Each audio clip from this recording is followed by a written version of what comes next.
എല്ലാ കൂട്ടുകാർക്കും നല്ലൊരു ശുഭദിനം നേർന്നുകൊണ്ട് നമുക്ക് നേരെ ഗീതുവിന്റെയും ഗോവിന്ദിന്റെയും അടുത്ത ആഴ്ചയിലെ നല്ലൊരു പ്രൊമോ വിശേഷം കേട്ടാലോ. അതിനു മുമ്പായിട്ട് ആദ്യമായി കാണുന്നവരുണ്ടെങ്കിൽ ചാനൽ ഇഷ്ടപ്പെട്ട ഒന്ന് സബ്സ്ക്രൈബ് ചെയ്യാൻ മറക്കരുത്. വീഡിയോ ഇഷ്ടപ്പെടുവാണെങ്കിൽ ലൈക്ക് തരാനും മറക്കരുത് കേട്ടോ. അപ്പൊ നമുക്ക് നേരെ നമ്മുടെ വിശേഷത്തിലേക്ക് അങ്ങോട്ട് പോയാലോ. അങ്ങനെ അടുത്ത ആഴ്ച നമ്മൾ കാണാനായിട്ട് പോകുന്ന സത്യദാസിന്റെ കള്ളത്തരങ്ങളൊക്കെ ഗീതും ഗോന്നും ചേർന്ന് പൊളിച്ചെടുക്കുന്നുണ്ട്. അതിന്റെ കുറച്ച് വിശേഷങ്ങൾ, സത്യദാസ് ആരാണ്, എന്തിനാ ഇങ്ങോട്ട് വന്നേന്നുള്ള കാര്യങ്ങളൊക്കെ അങ്ങനെ പുറത്തു വരുവാണ്. അതിന്റെ കുറച്ച് വിശേഷങ്ങളൊക്കെയാണ് കാണുന്നത്. കഴിഞ്ഞ ദിവസം നമ്മൾ കണ്ടു, അവസാനം വിജയലക്ഷ്മിയുടെ അടുത്ത് ഗീതു വരുവാണ്. അങ്ങനെ അവിടെ സംസാരിച്ചുകൊണ്ടിരിക്കുന്ന സമയത്ത് വിജയലക്ഷ്മി ഗീതുനോട് ആ കാര്യങ്ങൾ പറയുന്നത്, രഞ്ജുവിനെ കുറിച്ചുള്ളൊരു വലിയ രഹസ്യം, ആ രഹസ്യം എന്താന്ന് പറയാനായിട്ട് തുടങ്ങുവാണ്. ഈ സമയത്ത് ഗീതു പറഞ്ഞു, ഇനി എന്തിനാ അമ്മ ഇങ്ങനെ വിഷമിച്ചിരിക്കുന്നത്, എന്തെങ്കിലും മനസ്സിലുണ്ടെങ്കിൽ അത് എത്രയും പെട്ടെന്ന് തുറന്നു പറയാന്ന് പറയണം. ഇനി അമ്മ മറച്ചു വെക്കുന്നതുകൊണ്ട് കാര്യമില്ലെന്നൊക്കെ പറഞ്ഞു കഴിയുമ്പോഴത്തേനും വിജയലക്ഷ്മി പറഞ്ഞു, ഞാൻ ആ രഹസ്യം പറയാം, പക്ഷെ നീ ആരോടും അതിനെക്കുറിച്ചൊന്നും പറയില്ലെന്ന് പറയാണ്. ഇത് കേട്ട് കഴിഞ്ഞപ്പോഴത്തേനും ശരി, അങ്ങനെയൊക്കെ പറഞ്ഞുകൊണ്ട് നിൽക്കുന്ന സമയത്ത് രഞ്ജു അങ്ങോട്ടേക്ക് കയറി വരുവാണ്. രഞ്ജു ആ സമയത്ത് അങ്ങോട്ട് വരുമെന്ന് അവർ രണ്ടുപേരും പ്രതീക്ഷിച്ച കാര്യമല്ല. ആഹാ, അപ്പൊ എന്നോട് ഗീതു കള്ളത്തരം പറഞ്ഞിട്ട് ഇങ്ങോട്ടേക്ക് വന്നല്ലേന്ന് ചോദിക്കുകയാണ്. ഇത് കേട്ട് കഴിഞ്ഞപ്പോഴത്തേനും ഗീതു പറഞ്ഞു, അല്ല അത് പിന്നെ രഞ്ജു, എനിക്ക് മനസ്സിലായി, അമ്മേനെ കാണാൻ വരുന്നതെന്ന് എന്നോടൊരു വാക്ക് പറയായിരുന്നെങ്കിൽ നമുക്ക് ഒരുമിച്ച് ഇങ്ങോട്ട് പോന്നാ പോരായിരുന്നു ചോദിക്കണം. ഗീതുവിന് മനസ്സിലായി, ഇനിയിപ്പോ വിജയലക്ഷ്മി അമ്മ ഇനിയിപ്പോ ആ സത്യങ്ങളൊന്നും പറയാൻ പോകുന്നില്ലെന്ന്. രഞ്ജുവിനെ കുറിച്ച് എന്തോ ഒരു വലിയ രഹസ്യമുണ്ട്, അത് പറയാൻ വേണ്ടിയിട്ട് വന്നാണ്. പെട്ടെന്ന് വിജയലക്ഷ്മി ആഹാ മോളോ വരാനും പറഞ്ഞോണ്ട് രഞ്ജുനെ പോയി കെട്ടിപ്പിടിക്കണം. അല്ല മോള് തന്നെ എന്താ ഇങ്ങോട്ട് വന്നേന്ന് ചോദിക്കാം. അതെന്താ, എനിക്ക് ഇവിടേക്ക് തന്നെ വന്നുകൂടെ, എനിക്ക് എന്റെ അമ്മേനെ കാണണമെന്നുണ്ടെങ്കിൽ തന്നെ ഇങ്ങോട്ട് വരാനായിട്ട് എന്താ കുഴപ്പമെന്ന് ചോദിക്കാം. കുഴപ്പമൊന്നുമില്ല, ഞാൻ ചോദിച്ചെന്നുള്ളെന്ന് പറയണം. ഈ സമയത്ത് ഗീതു പറഞ്ഞു, അതെ അങ്ങനെയാണെങ്കിൽ ഞാൻ ഇങ്ങോട്ട് വരുന്ന സമയത്ത് നിനക്ക് എന്നോടൊരു വാക്ക് പറയാൻ മേലായിരുന്നോ? അതെന്താ, ഞാൻ ചോദിച്ചു കഴിഞ്ഞപ്പോ എന്നോട് പറഞ്ഞില്ലേ ഇങ്ങോട്ടാ വരുന്നതെന്നുള്ള കാര്യം, അതുകൊണ്ടല്ലേ പിന്നെ ഞാൻ പറയായിരുന്നതെന്ന് രഞ്ജു പറയണം. പിന്നീട് അവര് വിശേഷങ്ങളൊക്കെ പറയാം. ഈ സമയം ഗീതുവിന് ആകെപ്പാടെ വിഷമമായിപ്പോയി. ഒരു കുറച്ച് സമയം കൂടെ രഞ്ജു വൈകി വന്നായിരുന്നെങ്കിൽ അമ്മ സത്യങ്ങളൊക്കെ തുറന്നു പറഞ്ഞാലും. അമ്മയുടെ മനസ്സിൽ എന്തോ ഒരു തീപ്പൊരിയുണ്ട്, പക്ഷെ അത് അമ്മ പുറത്ത് പറയുന്നില്ല, എന്താന്ന് മാത്രം അറിയത്തില്ല.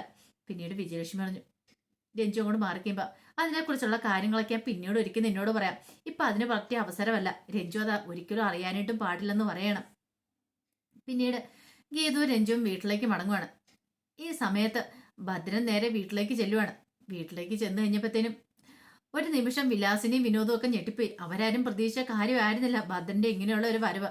ഭദ്രനെ കണ്ടെന്ന് വിലാസിനെ ഓടിച്ചോണ്ട് ചോദിച്ചു, എന്താ ഭദ്രേട്ടാ എന്ന് ചോദിക്കണം. അതെ, വെറും ഭദ്രനല്ല, ഇപ്പൊ ഞാനൊരു സന്യാസിയാണെന്ന് പറയണം. സന്യാസിയോ? അതെ, ഞാൻ ഹിമാലയ സാനുക്കളിലൊക്കെ പോയി അങ്ങനെ ദിവ്യ ദൃഷ്ടിയൊക്കെ മേടിച്ചു വന്നിരിക്കുന്നതെന്നൊക്കെ പറയണം. വെറുതെ വായി വന്നെല്ലാം പറഞ്ഞു വിടുക.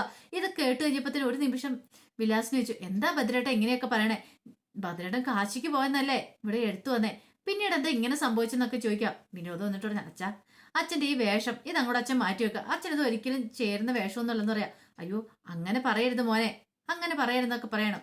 ഇത് കേട്ട് കഴിഞ്ഞപ്പോഴത്തേനും വിലാസിനിക്കും വിനോദിനും എന്ത് ചെയ്യണമെന്ന് അറിയത്തില്ല. അവർക്ക് മനസ്സിലായി ഭദ്രന്റെ ആകെപ്പാടെ മാറ്റമെന്ന്. വിലാസിനെ ഓർത്ത് ഇനിയിപ്പോ ശരിക്കും മാറ്റം വന്നാണോ? കാശിയിലൊക്കെ യാത്ര ചെയ്തതിന് ശേഷം ചിലപ്പം ഭദ്രന്റെ ചിലപ്പോൾ മാറ്റം ഉണ്ടായിക്കൂടുന്നില്ല. അങ്ങനെ വല്ലതും മാറ്റം വന്നാണോ? വിനോദ് അപ്പൊ തന്നെ ഗീതുവിനെ വിളിക്കണം. ഗീതുവിനെ വിളിച്ചിട്ട് അച്ഛൻ വന്ന കാര്യങ്ങളൊക്കെ പറയണം. ഇത് കേട്ട് കഴിഞ്ഞപ്പോ ഗീതു പറഞ്ഞു, ഇവിടെ വന്നിട്ടുണ്ടായിരുന്നു എന്ന് പറയണേ. അവിടെയും വന്നിട്ടുണ്ടായിരുന്ന? അതെ. അല്ല അച്ഛനത് എന്ത് പറ്റിയെന്ന് അറിയത്തില്ലോ, തൽക്കാലത്തേക്ക് അച്ഛനെ അങ്ങോട്ട് വിട്ടേരെ വിനോദേ, കൂടുതലൊന്നും ചോദിക്കാൻ പോകണ്ട. അച്ഛന് എന്തിന്റെ പേരിൽ എങ്ങനെ ഒരു നാടകം കളിക്കണമെന്ന് പോലും അറിയത്തില്ല. അങ്ങനെ എന്തെങ്കിലും അച്ഛനെ നാടകമാണെങ്കിൽ അധികം വൈകാതെ തന്നെ അത് പുറത്തു കൊണ്ടുവരാം എന്നൊക്കെ പറയാണ്. അങ്ങനെ വിനോദിനെ സമാധാനിപ്പിക്കുക. പക്ഷെ വിലാസിനിക്ക് അത് വിശ്വസിക്കാൻ പോലും പറ്റുന്നുണ്ടായിരുന്നില്ല. ഭദ്രന്റെ ഈ മാറ്റം എന്ന് പറഞ്ഞാല് ഭദ്രന്റെ ഒരു വമ്പൻ നാടകം തന്നെ കളിക്കുക എന്നുള്ള കാര്യം ഗീതുവിനും ഗോവിന്ദനും ഒക്കെ നന്നായിട്ട് മനസ്സിലായ കാര്യമായിരുന്നു. പിന്നീട് ഗീതുവും ഗോവിന്ദനും കൂടെ സംസാരിച്ചിരിക്കുകയാണ്. ഈ സമയത്ത് ഗീതു ഗോവിന്ദനോട് പറഞ്ഞു, എനിക്ക് നല്ല സംശയമുണ്ട് ആ സത്യദാസിന്റെ കാര്യത്തില്. അയാൾ എന്തിനാ ഇങ്ങോട്ട് വന്നേന്ന് അറിയത്തില്ല, അയാൾ കള്ളത്തരമൊക്കെയാണോ പറയുന്നതെന്ന് പോലും ഒരു നിമിഷം ഞാൻ ചിന്തിക്കുന്നുണ്ടെന്ന് പറയണം. ഇത് കേട്ടോ ഗോവിന്ദ് പറഞ്ഞു, എന്തിനാ നമ്മളോട് കള്ളത്തരം പറയണേ, അതിന്റെ കാര്യം എന്താന്ന് ചോദിക്കാം.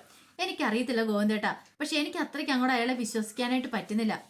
അയാൾക്ക് കണ്ണ് കാണാവുന്ന പോലും ചില സമയത്ത് എനിക്ക് തോന്നിപ്പോകുന്നുണ്ട്. കാരണം കണ്ണ് കാണാവുന്ന ഒരാളെ പോലെയാണ് അയാളുടെ ചില സമയത്തെ പെരുമാറ്റം, നമ്മൾ ആരും കാണാതിരിക്കുന്ന സമയത്തെന്ന് പറയാം. അങ്ങനെ എന്തെങ്കിലും ഉണ്ടെങ്കിലോ ഉറപ്പായിട്ടും കണ്ടെത്തുമെന്ന് പറയാണ്. പിന്നീട് ഗീതു നേരെ പോകുന്ന രഞ്ജുവിനെ കാണാനായിട്ടാണ്. രഞ്ജുവിന്റെ അടുത്ത് എന്നിട്ട് രഞ്ജുവിനോട് ചോദിച്ചു, അല്ല നീ വിശ്വസിക്കുന്നുണ്ടോ അയാൾക്ക് കണ്ണ് കാണത്തില്ലെന്ന്? ഈ പറയുന്ന ആ, സത്യദാസന് ഇത് കേട്ട് കഴിഞ്ഞപ്പോൾ രഞ്ജു പറഞ്ഞു എനിക്കും ചില സംശയങ്ങളൊക്കെ തോന്നിയിട്ടുണ്ടെന്ന് പറയാണ്. പിന്നീട് രേഖേനെ കാണുകയാണ്. അങ്ങനെ അവർ മൂന്നുപേരും തമ്മിൽ ചില ഗൂഢാലോചനയൊക്കെ നടത്തുവാണ്. ഒരുപക്ഷെ സത്യദാസ് ഈ വീട്ടിൽ കടന്നുകൂടിയിരിക്കുന്നത് എന്തിനാന്ന് അറിയത്തില്ല. അങ്ങനെയാണെങ്കിൽ അയാളുടെ കള്ളത്തരങ്ങൾ എന്തെങ്കിലും ഉണ്ടെങ്കിൽ ആ കള്ളത്തരങ്ങളൊക്കെ പൊളിച്ചെടുക്കണം. ഒരു കാരണവശാലും അയാളെ വെറുതെ വിട്ടുകൂടാ. അങ്ങനെ എന്തേലും ഉദ്ദേശത്തോട് കൂടിയിട്ട് ആരൊക്കെയാലും വീട്ടിൽ വന്ന് കയറിയിരിക്കുന്നെങ്കിൽ തങ്ങളും മൂന്ന് മരുമക്കളും കൂടെ കൂടിയിട്ട് അതങ്ങോട്ട് പൊളിച്ചെടുക്കും എന്ന് ചില തീരുമാനങ്ങളൊക്കെ എടുക്കുവാണ്. ഈ സമയത്ത് സത്യദാസ് ഒന്നും അറിയുന്നുണ്ടായിരുന്നില്ല. പിന്നീട് സത്യദാസിനെ നിരീക്ഷിക്കാൻ തുടങ്ങി. രഞ്ജു രേഖയും ഗീതുവും ഒക്കെ നിരീക്ഷിക്കാനായിട്ട് തുടങ്ങി. അവർക്ക് മനസ്സിലായി സത്യദാസ് എന്തൊക്കെയോ ഒളിപ്പിച്ചു വെക്കുന്നുണ്ടെന്ന്. ആ സമയം രാധികാമ്മയാണ് ശരിക്കും പെട്ടുപോയ ആള്. രാധികാമ്മയ്ക്ക് സത്യദാസിനെ കാണുമ്പോൾ പേടിയാ. ഇയാൾ ഇനി എന്തൊക്കെയായിരിക്കും വിളിച്ചു പറയാൻ പോകുന്നത്? എല്ലാവരുടെയും മുന്നിൽ വെച്ച് ഇനി മിക്കവാറും തന്നെ നാണം കെടുത്തുവോ? തൻ്റെ ഭർത്താവാണ്, ആദ്യ ഭർത്താവാന്നുള്ള കാര്യങ്ങളൊക്കെ ഇനിയിപ്പോൾ പുറത്തു വന്നിട്ടുണ്ടെങ്കിൽ അതിൽ ഒരു നാണക്കേട് തനിക്ക് വേറെയില്ല. ഇത്രയും കാലം പറഞ്ഞുകൊണ്ടിരിക്കുന്നത് കൂടാതെ ഇനിയിപ്പോൾ താനാണെന്ന് അറിഞ്ഞു കഴിഞ്ഞിട്ടുണ്ടെങ്കിൽ അതെന്ത് ചെയ്യണമെന്ന് പോലും അറിയത്തില്ലാത്തൊരവസ്ഥയിലായിരുന്നു. പിന്നീട് രാധികാമ്മ വരുണിനോട് വന്ന് പറഞ്ഞു, വരുണേ ഒരു കാര്യം ഞാൻ പറഞ്ഞേക്കാം, അയാളുമായിട്ട് അധികം അടുപ്പത്തിലൊന്നും പോകണ്ടെന്ന് പറയണം. അതെന്താ അങ്ങനെ പറയണേ? ഞാൻ നോക്കിയിട്ട് അയാളൊരു നല്ല മനുഷ്യനാണെന്ന് എനിക്ക് തോന്നിയെന്ന് പറയാം. നല്ല മനുഷ്യരൊക്കെ തന്നെയാ അമ്മ, ഒന്നും അല്ലെങ്കിലും ഷേണാസ് ഗ്രൂപ്പിന്റെ വലിയൊരു ബിസിനസ്സുകാരനല്ലേ, അപ്പൊ അയാൾ നമ്മൾ കയ്യിലെടുക്കണ്ടേന്ന് ചോദിക്കാം. അതൊക്കെ ശരി തന്നെ, പക്ഷെ അയാളുമായിട്ട് അത്ര അടുപ്പം നല്ലതല്ലെന്ന് എനിക്ക് തോന്നുന്നേ. ഒരു പക്ഷേങ്കില് ഇനിയിപ്പൊ ഇയാൾ ആ ഗോവിന്ദന്റെ ആളാണെങ്കിലോ വരുണിനിയിപ്പം വരുണിന്റെ അച്ഛനാന്ന് കണ്ടുപിടിക്കുമെന്നുള്ളൊരു പേടി രാധികാമ്മയുടെ മനസ്സിലുണ്ടായിരുന്നു. അതുകൊണ്ടാണ് രാധികാമ്മ അങ്ങനെ പേടിക്കണത് തന്നെ. പിന്നീട് വരും പറഞ്ഞു, അമ്മ എന്തിനാ പേടിക്കുന്നത്? അയാളെ നമുക്ക് കയ്യിലെടുക്കാം. അയാളെ കയ്യിലെടുക്കുവാണെങ്കിൽ അറിയാലോ, ചേതൻ ഗ്രൂപ്പിന് കൊടുക്കാനുള്ള പണമൊക്കെ നമുക്ക് സംഘടിപ്പിക്കാം എന്നൊക്കെ പറയുന്നുണ്ട്. പിന്നീട് അനാർക്കലി വിളിക്കുവാണ് രാധികനെ വിളിച്ചിട്ട് പറഞ്ഞു, എനിക്ക് നിന്നെ അത്യാവശ്യമായിട്ട് കാണണമെന്ന് പറയാം. എന്തിന്? എനിക്ക് കണ്ടേ മതിയാവുള്ളൂ എന്ന് പറയാണ്. അങ്ങനെ രാധിക അനാർക്കലിയെ കാണാൻ ചെല്ലുക. അനാർക്കലിയെ കണ്ടു കഴിഞ്ഞപ്പോഴത്തേനും അനാർക്കലി പറഞ്ഞു, നിനക്ക് ഞാൻ കുറച്ച് ദിവസം തന്നായിരുന്നു, പക്ഷെ ഇതുവരെയായിട്ട് നിനക്ക് പണം സംഘടിപ്പിച്ച് തരാൻ പറ്റിയിട്ടില്ലെന്ന് പറയണം. അത് ശരിയാ, പക്ഷെ ഒരു കാര്യമുണ്ട് അനാർക്കലി, ഞാനൊരു സത്യം ചോദിച്ചോട്ടെ. ഭദ്രന്റെ കാര്യത്തിലൊരു തീരുമാനം ഉണ്ടാക്കിയതാ. ഭദ്രനെ കൊന്നു കുഴിച്ചു മുടിയതല്ലേ, പിന്നെ അയാൾ എങ്ങനെ ജീവനോടെ വന്നു? ആ ഒരു പേടിയായിരുന്നു രാധികയുടെ വരുണിന്റെ ഉള്ളിലുണ്ടായിരുന്നെ. ഈ സമയം അനാർക്കലി പറഞ്ഞു, അതെനിക്ക് എങ്ങനെ അറിയാൻ കഴിയുമെന്ന് ചോദിക്കുകയാണ്. അല്ല, നിന്റെ കയ്യിൽ അയാളുടെ വീഡിയോസൊക്കെ ഉള്ളതല്ലേ? അയാളെ കൊന്നു കുഴിച്ചു മൂടിയതല്ലേ? പിന്നെ എങ്ങനെയാ, എന്താ സംഭവിച്ചേ? സത്യം പറ, നിനക്ക് ഇതിനകത്ത് എന്തെങ്കിലും പങ്കുണ്ടോന്ന് ചോദിക്കാം. ഇത് കേട്ടപ്പോ അനാർക്കലി പറഞ്ഞു, എനിക്ക് പങ്കോ? എനിക്ക് അതിനകത്ത് യാതൊരു പങ്കുമില്ലെന്ന് പറയാണ്. പക്ഷെ ഇതൊന്നും കേട്ടിട്ട് രാധയ്ക്ക് അങ്ങോട്ട് വിശ്വസിക്കാനായിട്ട് പറ്റുന്നില്ല. രാധിക പറഞ്ഞു, ഭദ്രൻ തിരിച്ചു വന്നിട്ടുണ്ടെങ്കിൽ അതിന്റെ പിന്നിൽ എന്തൊക്കെയോ വ്യക്തമായ ലക്ഷ്യങ്ങളോട് കൂടിയിട്ടാ താനും വരനും ചേർന്ന് കുത്തി കൊലപ്പെടുത്തി അയാളെ കുഴിച്ചു മൂടിയതാ. പക്ഷെ എന്നിട്ടും എങ്ങനെ ഇതൊക്കെ സംഭവിച്ചത് പോലും മനസ്സിലാത്തെ? നിനക്കറിയാലോ അനാർക്കലി, നീയും കൂടെ ആ സമയത്ത് അവിടെ ഉണ്ടായിരുന്നല്ലേ, പിന്നെ ഇത് എങ്ങനെയൊക്കെയാ സംഭവിച്ചെന്ന് ചോദിക്കാം. അങ്ങനെയാണെങ്കിൽ ഭദ്രന്റെ വരവ് വെറുതെ അല്ല. ഭദ്രൻ ചില തീരുമാനങ്ങളൊക്കെ എടുത്തിട്ടായിരിക്കും. മിക്കവാറും നമ്മളെല്ലാം കൊടുക്കാനുള്ള തെളിവുകളുമായിട്ടായിരിക്കും അവന്റെ വരവ്. അങ്ങനെയാണ് നീ സൂക്ഷിച്ചോ രാധികയെ, നിനക്കുള്ള കുഴി അയാൾ വെട്ടിക്കഴിഞ്ഞെന്ന് പറയണം. ഇത് കേട്ടപ്പം രാധിക പറഞ്ഞു, അല്ലെങ്കിൽ തന്നെ മനുഷ്യനൊരു സമാധാനം ഇല്ലാത്തൊരവസ്ഥയിൽ നിൽക്കുക. ആ ഭാസ്കരൻ, അയാൾ ഇത് എന്ത് ഭാവിച്ചാന്ന് മാത്രം എനിക്ക് അറിയത്തില്ലാത്തെന്ന് പറയണേ. ഈ സമയം വരുൺ എന്ത് ചെയ്യ, വരുൺ അങ്ങോട്ട് മാറി നിൽക്കുവാണ്. വരുൺ കേട്ടില്ല ഇവര് തമ്മിൽ സംസാരിക്കുന്നേ. പിന്നീട് അനാർക്കലിയോട് പറഞ്ഞു, രണ്ടും കൽപ്പിച്ച് അയാൾ വന്നിരിക്കുന്നേ, അയാളുടെ വരവിന്റെ ഉദ്ദേശം എന്താന്ന് പോലും എനിക്ക് അറിയില്ല എന്ന് പറയാ. അനാർക്കലി പറഞ്ഞു, നീ എന്തിനാ രാധയെ ഇങ്ങനെ പേടിക്കണേ? നീ ഇങ്ങനെ പേടിച്ചിട്ടുണ്ടെങ്കിൽ എങ്ങനെയാ കാര്യങ്ങളൊക്കെ മുന്നോട്ട് നീങ്ങുന്നേ? എന്തായാലും നിന്റെ ശത്രുവായിട്ടല്ല അയാൾ വന്നിരിക്കുന്നത്, നിന്റെ മിത്രമായിട്ടല്ലേ വന്നിരിക്കണെന്ന് ചോദിക്കാം.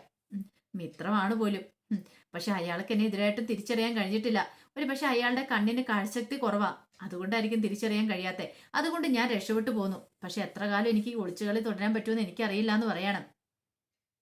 അയാൾ ഞാൻ അവിടെ ഉണ്ട്, ഞാനാന്നുള്ള കാര്യം പറഞ്ഞിട്ടുണ്ടെങ്കിൽ അയാൾ വെറുതെ വിടത്തില്ല എന്ന് പറയാണ് എന്നെ. ഇത് കേട്ട് കഴിഞ്ഞപ്പോഴത്തേനും അനാർക്കലി പറഞ്ഞു, ആ കാര്യത്തിൽ നിനക്ക് ഒരു പേടിയും വേണ്ട, നിന്നെ ഉപദ്രവിക്കാനുള്ള വരവായിരിക്കില്ല അയാളുടെ എന്നൊക്കെ പറയണം.